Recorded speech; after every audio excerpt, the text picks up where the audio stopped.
Good afternoon. I'm Dr. Dale Bratzler. I'm the Chief Quality Officer for OU Health and the university's Chief COVID Officer. I'm going to give you a brief update on where Oklahoma's at with respect to the pandemic, and then I want to go through some of the things that have been in the medical news this week that I think are important. There is a handout. I'm afraid I came up here to do this press briefing without forwarding it to April, but she will make sure that everybody gets a copy of the handout that has all of the information that I'm going to talk about. So today, Oklahoma ranks 33rd in the nation for the most new cases per day in the state. Right now we're sitting at 20 cases per 100,000 per day. That's actually up a bit. So at the peak of the Delta surge, we hit 66. We had dropped to 16, and now we've gone back up to 20 cases per 100,000 per day.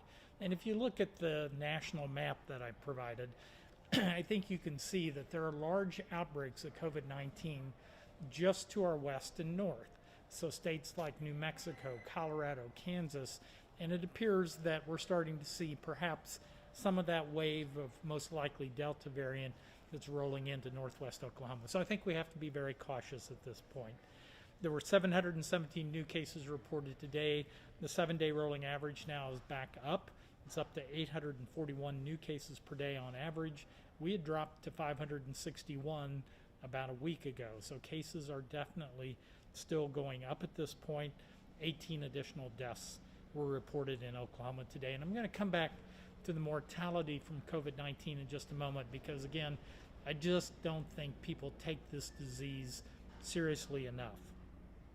If you look at the 3-day rolling average of new cases per day and the 7-day rolling average, both are trending upwards now. So again, the trend is that we're seeing increased cases in Oklahoma.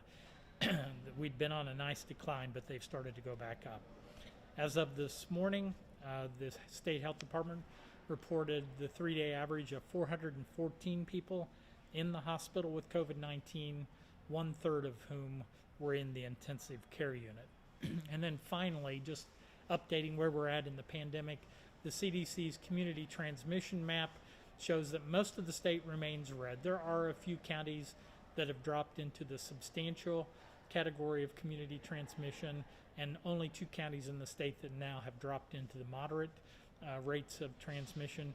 But again, remember, CDC recommends that any county in which you have substantial or high community transmission of the virus should remain wearing a mask when indoors. So that's where we sit today, and again, a handout will come out that has all that information. I wanted to highlight a couple of things just to reiterate that COVID is not gone yet. So CDC reported that cases have gone up about 27% in the past 3 weeks. This is nationwide. Remember, the death rate from COVID-19 had also dropped, hospitalizations were dropped, but all are going back up again. The other thing to remember is that a lot of kids are still being infected. So the American Academy of Pediatrics during the week of November 4th reported that there were 122,000 new cases in children below the age of 18, and that they represented 27% of the new cases that were reported. So again, I want to highlight the kids are at risk of this disease. They are being tested, usually because they're symptomatic, and 122,000 kids in 1 week were tested positive for COVID-19. So again, an important population as we talk about vaccinations. Finally, I'm going to get on a bit of a soapbox here, but more than 1,000 Americans are dying every day from COVID-19. In fact, as of yesterday, the number was 1,110 Americans died yesterday from COVID-19. That's about the equivalent of 2 747s crashing every single day in the United States. I don't think any of us would ever fly if we knew that 2 planes crashed every single day in the United States, but that gives you a sense of the number of people that are dying from this disease in the United States. This is not just a bad flu. This is a disease that kills people much more efficiently than other viruses like influenza. And in fact, if you look at the data, last year, COVID-19 was the 3rd leading cause of death in the United States. In the month of September of this year, COVID-19 was the second leading cause of death in the United States. More people were dying from COVID-19 than were dying from cancer in the United States.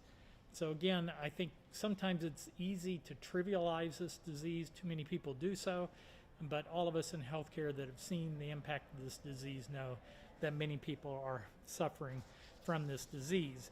I put this in perspective at a presentation I gave this past week to Leadership OKC, and just highlighted that if you look at the number of Oklahomans that have died of COVID-19, 1 out of every 342 Oklahomans have died from this disease. That assumes that the population of Oklahoma is about 3.96 million people. 1 out of every 439 Americans have died from COVID-19. The death rate is unprecedented. In a presentation earlier today, it was reminded that COVID-19 alone has reduced life expectancy in the United States by 2 full years. I just wanted to spend just one more moment talking about kids and COVID-19. I've been frustrated by some of the misinformation that's out there in social media that kids really don't get sick and we don't need to worry about them and why should they be vaccinated. So here's data that was presented to the Advisory Committee on Immunization Practices for the CDC. As we know, there are about 28 million kids in the United States in that age range of 5 to 11, that newest age group that's now eligible to be vaccinated. In that age group, there have been 1.9 million cases of COVID-19, so about 7% of that population has been infected, at least, and had a positive test. And again, the most common reason kids get tested is because they're symptomatic. So most of those are symptomatic infections. 8,300 children in that age group have been hospitalized. There have been 2,316 cases of MIS-C, that multi-system inflammatory syndrome that happens in children. 94 kids have died last year. In the past 1 year with kids, COVID-19 was the 8th leading cause of death of kids in this age group. So again, please don't trivialize the seriousness of this infection because it causes substantial problems. And of course, I think all parents are aware of the very substantial disruption of schools in classroom learning and other things that have happened because of COVID-19. Another thing I wanted to talk about briefly, excuse me, trying to clear my throat, is there's been a lot of misinformation in social media about the fact that we're now recommending boosters. You know, I guess there were a lot of people that just assumed that you would get 1 shot of Johnson & Johnson or 2 shots of one of the RNA vaccines and you were done. And that's just not the way vaccines work. So the question I've been asking when I give presentations to people, audiences, is did your parents ever tell you that just because you got the childhood tetanus vaccine, you'd never have to get another tetanus shot? So if you look at data on tetanus, as an example, kids get a series of 5 doses of the tetanus vaccine by the time they're 6 years old. You get 3 doses initially, 2, 4, and 6 months. You get a dose between 15 and 18 months, and then you get 1 more dose before you go to school. You've had 5 shots. That's the priming series. And then any of you that end up with a laceration, step on a nail, any serious injury, go to an emergency room and get out of the emergency room without a tetanus shot. It's just ingrained in us to do that. You know, we take tetanus shots all the time. If you look at CDC recommendations, we do it every 10 years at a minimum. There were 6 deaths in the past year from tetanus in the United States. 330,000 people died last year from COVID-19.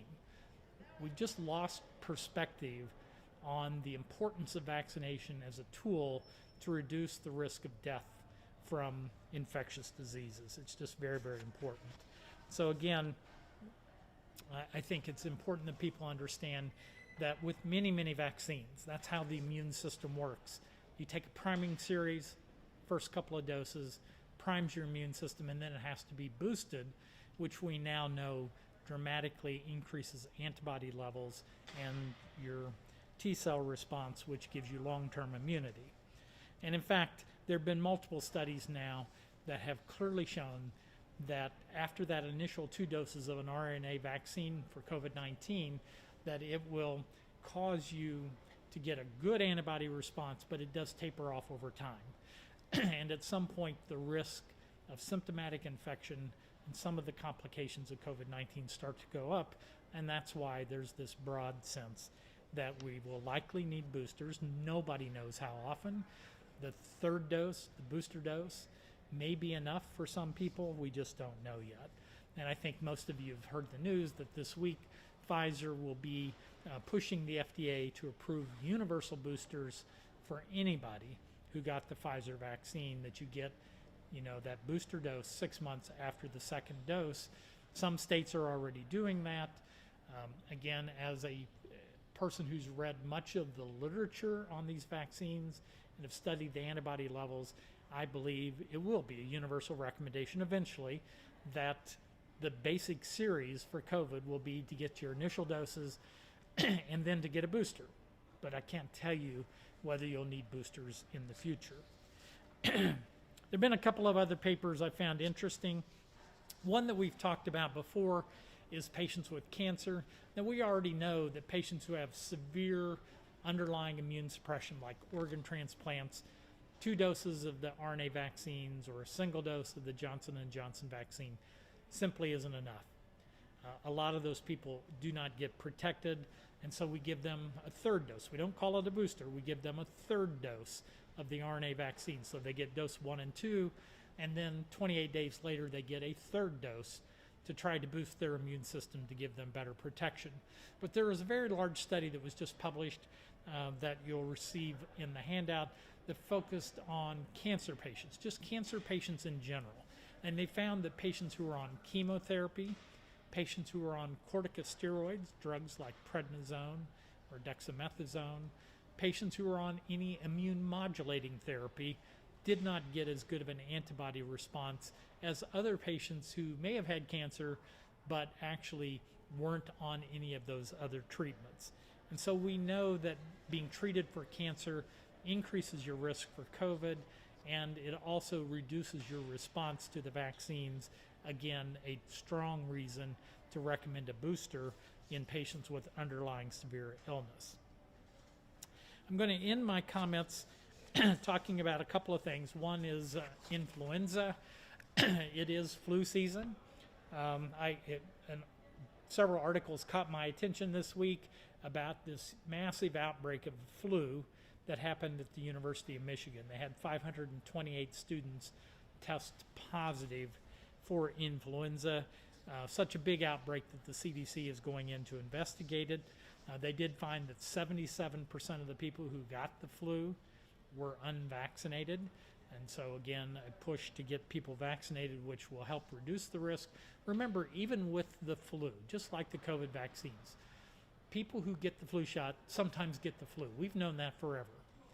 But they don't get as sick, and they're less likely to be in the hospital or to end up on a breathing machine.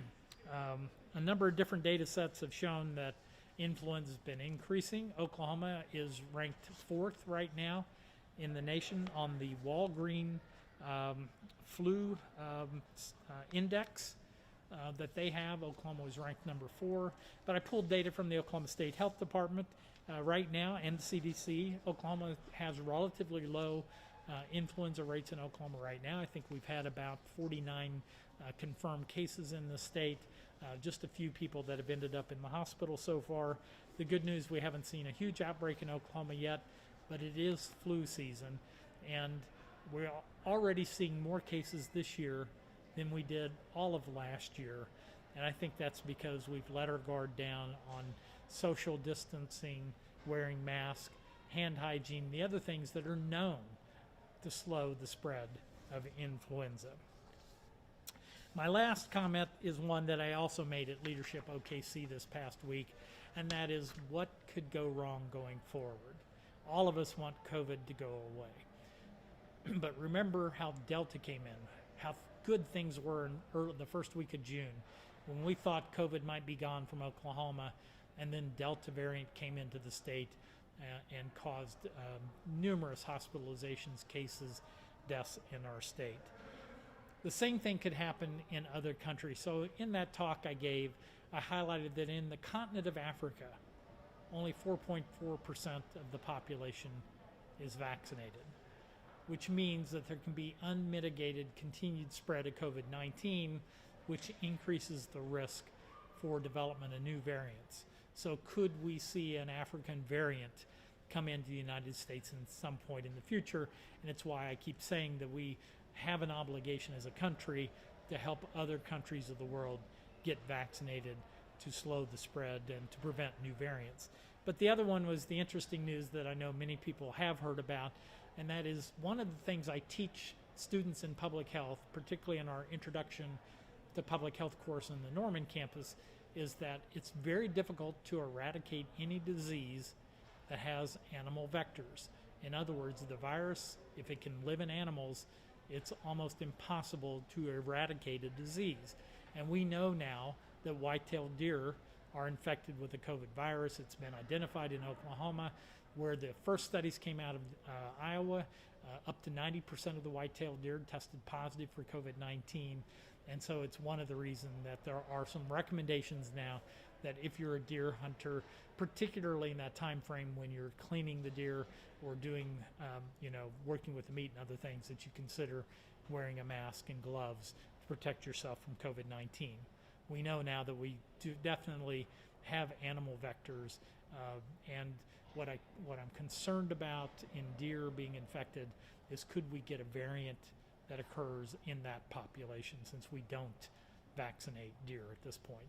So those are my comments today, and I'm happy to answer any questions. And it's showing up in other animals too. I mean, I saw a zoo that said they had tigers that had it. Yeah, so absolutely. COVID-19 has been identified in other animals, cats in particular, tigers. It has been identified in other animals, and there are some zoos now that are using an experimental animal vaccine against COVID-19. But again, anywhere the virus can continue to grow and spread increases the likelihood that a variant could, a mutation could occur that would result in a variant, and if it jumped from animals back to humans, then we could be going down the Delta path again. We were talking about the university that had 500 flu cases, and I wondered, and probably unrelated, but it just made me think that in the past, like you said with tetanus, we've never questioned getting vaccinated for things. And now that people started questioning this vaccine, then it seems like people get on the bandwagon, and now they're starting maybe to look at questioning other vaccines. Do you think that's kind of a natural progression, and that maybe people are choosing not to be vaccinated for the flu now because of that? Well, I certainly hope not. I mean, so the question is basically, is some of the hesitancy around the COVID vaccine now spilling over to other vaccines that have been fairly routine for many, many years? I hope not. Vaccines are one of the ways that we've reduced the burden of infectious diseases across the world. Very, very effective at doing so. In fact, we've eliminated diseases like smallpox. Doesn't exist anymore because of vaccination. I don't know that we can get there with COVID-19, but we know now that if you're vaccinated and if you get boosted, you have substantially increased immunity to the disease. We now know that if you've had COVID-19 and recovered, getting a vaccine dose dramatically improves your antibody levels, your immune system response, and reduces your chance of being hospitalized. People haven't questioned the ER for years when they stepped on the nail or had a serious injury and got a tetanus shot in the emergency department. We just do it as a matter of routine. So again, what I'm trying to highlight is, why are we surprised that 2 shots of COVID vaccine 6 months ago aren't giving you lifelong protection? Most vaccines do not. So, staying on basically on the flu, we had the question about the kind of the potential for a twin-demic with the flu and and COVID this season, as well as if you have a pulse on what hospitals might be doing to prepare for that possibility. Yeah, so the question is, what's our potential for the twindemic that we didn't have last year, and that would be COVID and influenza infections. Both are respiratory viruses. Both of them you primarily get from breathing in the droplets that come out of somebody else's mouth, and both of them can result in severe disease that results in hospitalization and death, though we know now that COVID is much, much more lethal than influenza. So we are certainly worried about it. So the most important thing that we're doing is we're promoting vaccination. So that many of us when we got our COVID booster, got our flu shot at the same time. You can take multiple vaccines at the same time. It's quite safe. That's been demonstrated numerous times now. So the most important thing is for everybody 6 months of age and older to get the influenza vaccine unless they have some of the rare contraindications. They should get vaccinated. I think that's the principal thing that most hospitals are doing. Hospitals are held accountable for vaccinating people. We're held accountable for making sure that our patients are vaccinated. I think it's incredibly important to do so. The preparation for influenza would be no different than the preparation for COVID admissions, because when people get severe influenza pneumonia, we do have drugs we can treat them with, but sometimes they do end up on the ventilator with lung failure, just like patients with COVID do. And so as we're heading into the holiday season, do you have any insight as to what we could expect, and do we think that the vaccines being expanded to children and more options for boosters might help alleviate some of the concerns? Yeah, so a lot of people have asked me, what do I think we're going to see another spike? I don't think we're going to see a spike like we did this past summer. I just don't think we will. I don't think COVID's going away. Cases are going up. I just don't think we're going to see the big spike. And the two big things are getting more kids vaccinated now, because even though they don't end up in the hospital, they spread the disease to other people. So that's one of the really important reasons to make sure that kids are vaccinated. But then booster doses. Again, I think it's likely down the road that all of the COVID vaccines will have a recommendation for a booster dose. FDA is considering it now for the Pfizer vaccine already. But certainly, if you look at people who are fully vaccinated, who end up in the hospital with COVID-19, it's the elderly. So anybody that's in 65 or older, they definitely should be vaccinated. If you have family members that are in that age group and they've been vaccinated once 6 months ago, make sure they get a booster dose, because it will substantially improve their immunity to COVID-19. And of course, people with high risk underlying conditions and high risk occupations, they should seek out the booster also, which will slow the spread of the disease. So this one's about you personally. If you have what changes are you making to the way you are personally approaching the holidays this year with regards to COVID, compared to last year, and then compared to a normal holiday season? What does your holiday season look like? Yeah, so my holiday season, so last year we were very muted in our holiday gatherings, did not have family getting together and other things.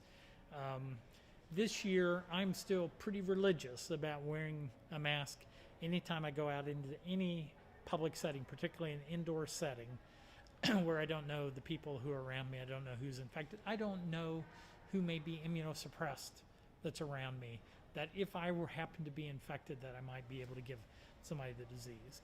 My family is vaccinated. I know my family. They've all sought vaccine.